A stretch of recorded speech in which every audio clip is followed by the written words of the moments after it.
अच्छे लोगों के साथ हमेशा बुरा क्यों होता है?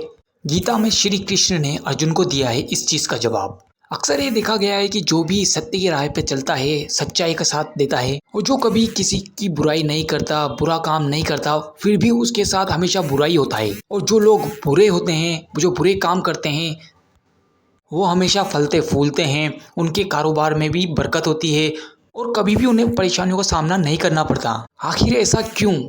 इस बात का जवाब श्री कृष्ण ने अर्जुन को गीता में दिया है। जब महाभारत के युद्ध में अर्जुन श्री कृष्ण से ये पूछते हैं कि अच्छे लोगों के साथ बुरा क्यों होता है, तब श्री कृष्ण इस बात का जवाब देते हुए कहते हैं, लोगों को उनके कर्मों का फल हमेशा मिलता रहा है और मिलता रहेगा। कर्म के आधार पर ही फल की प्राप्ति होती है। अक्सर लोगों ने महसूस किया है कि जो अच्छे कर्म करते हैं वो हमेशा दुखी रहते हैं, परेशान रहते हैं। वहीं दूसरी तरफ जो लोग बुरे काम करते हैं, बुराई का साथ देते हैं, झूठ बोलते हैं, वो हमेशा मजे में रहते हैं। और वे कर्म करने वाले परेशान रहते हैं कि उन्हें इतनी परेशानियां और इतनी परीक्षाएं क्यों देनी पड़ रही है। इसी के विपरीत जो अधर्म करते हैं, बुराई का साथ देते हैं, वो जिंदगी का पूरा आनंद लेते हैं। अगर आपके भी मन में ये सवाल आया है तो आज हम इसका जवाब आपको बताने जा रहे हैं। ये जवाब वो है जो भगवत गीता में लिखा है और श्री कृष्ण ने अर्जुन को बताया है। भगवत गीता कथा के अनुसार जब भी अर्जुन के मन में कोई दुविधा होती थी तो वे शीघ्र ही श्री कृष्ण के पास पहुंच जाते थे। एक बार की बात है, अर्जुन के मन में एक शंका उठी। उन्होंने श्री कृष्ण को कहा कि वे बहुत दुविधा में हैं और इसका जवाब वे श्री कृष्ण से चाहते थे। श्री कृष्ण ने पूछा कि क्या सवाल है? तब अर्जुन ने कहा कि मुझे एक सवाल पूछना है।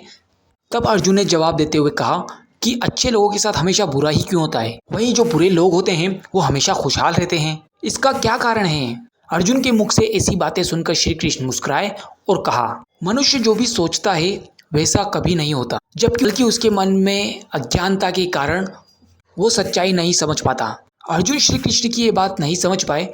तब श्री कृष्ण ने अर्जुन से कहा, पार्थ, मैं तुम्हें एक कथा सुनाता हूँ जिसे सुनकर तुम समझ पाओगे कि हर प्राणी को अपने कर्मों के हिसाब से ही उसे फल मिलता है।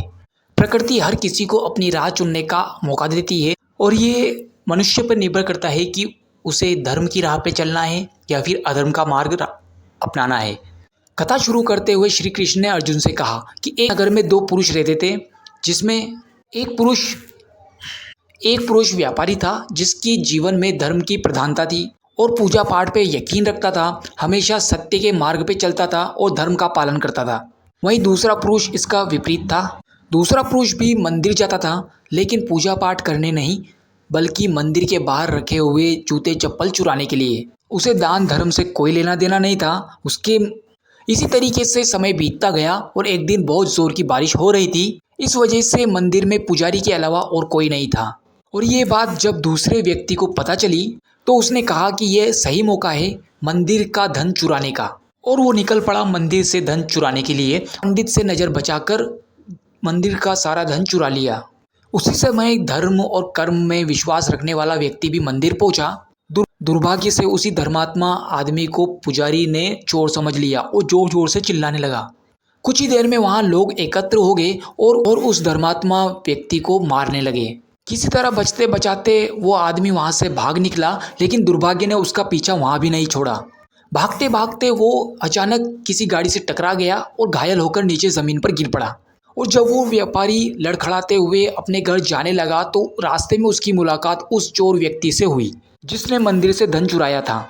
उस व्यक्ति ने कहा कि आज तो मेरी किस्मत चमक गई, मुझे आज इतना सारा धन मिल गया। उस चोर व्यक्ति की बात सुनकर उस धर्मात्मा आदमी ने अपने घर से सारी भगवान की तस्वीरें निकालकर बाहर फेंक दी और इस तरीके से जो धर्मात्मा व्यक्ति था वो भी नास्तिक बन गया। इसी तरह समय बीतता गया और कुछ सालों बाद दोनों पुरुषों की मृत्यु हो गई। मरने के बाद जब दोनों पुरुष यमराज की सभा में पहुंचे, उस भले व्यक्ति ने जब उस बुरे व्यक्ति को देखा तो उसे बहुत बुरा लगा और उसे बहुत गुस्सा आया। उसने क्रोधित होकर यमराज से पूछ ही लिया, मैं तो बहुत पूजा पाठ करता था, धर्म के रास्ते पर चलता था, हमेशा दूसरों की मदद करता था, लेकिन फिर भी मेरे साथ हमेशा बुरा ही हुआ और इसलिए मुझे जीवन भर दर्द और अपमान ही मिला। और इस व्यक्ति को नोटों से भरी पोटली मिली, पूरा जीवन इसने खुशहाली से बिताया, आखिर ऐसा भेदभाव क्यों? इस पर यमराज ने कहा, पुत्र, तुम गलत समझ रहे हो। जिस दिन तुम्हारी गाड़ी से टक्कर हुई थी वो दिन तुम्हारे जीवन का आखिरी दिन था। परंतु तुम्हारे अच्छे कर्म की वजह से आने वाली मौत एक छोटी सी चोट में बदल गई। और तुम जो इस दुष्ट व्यक्ति की बारे में बात कर रहे हो, इसके बारे में तुम नहीं जानते। इसके बारे में अगर तुम जानना चाहते हो तो सुनो। दरअसल इसके भाग्य में राजयोग था, परंतु इसके कुकर्म और अधर्म की वजह से वो राजयोग एक छोटी सी धन की पोटली में बदल गया। अगर ये भी धर्म के रास्ते पे चलता, दूसरों की सहायता करता, तो ये भी राजयोग भोगता। लेकिन इसके कर्मों की वजह से राजयोग इससे छिन गया। कथा सुनाने के बाद श्री कृष्ण अर्जुन से कहते हैं, पार्थ, तुम्हें अपने सवाल का जवाब मिल गया। ऐसा सोचना कि भगवान तुम्हारे कर्मों को नजरअंदाज कर रहे हैं, ये तुम्हारी गलत सोच है। ये बिल्कुल भी सत्य नहीं है। ईश्वर हमें कब किस रूप में क्या दे रहे हैं मनुष्य को समझ में नहीं आता है। मगर आप अच्छे कर्म करते रहेंगे तो भगवान की कृपा आप पर हमेशा बनी रहेगी। इसलिए अपने अच्छे कर्मों को कभी भी बदलना नहीं चाहिए। जो सत्य की मार्ग पर चलता है, धर्म का साथ देता है, उसकी रक्षा सदैव ईश्वर करता है। हमारे कर्मों का फल हमें इसी जन्म में भोग कर जाना पड़ता है। जैसा हम कम कर्म करते हैं वैसा ही फल हमें मिलता है। इसलिए मनुष्य को हमेशा अच्छे कर्म ही करने चाहिए, धर्म के रास्ते पर चलना चाहिए। क्योंकि श्री कृष्ण ने गीता में भी बताया है कि किसी के द्वारा किया गया कर्म कभी बेकार नहीं जाता। चाहे वो कर्म अच्छा किया हो या फिर बुरा, उसका फल उस मनुष्य को मिलता है। इसलिए हमेशा अच्छे कर्म करते रहो और फल की चिंता ईश्वर पे छोड़ दो। अगर कर्म अच्छे होंगे तो फल भी अच्छा ही मिलेगा। जय श्री कृष्णा।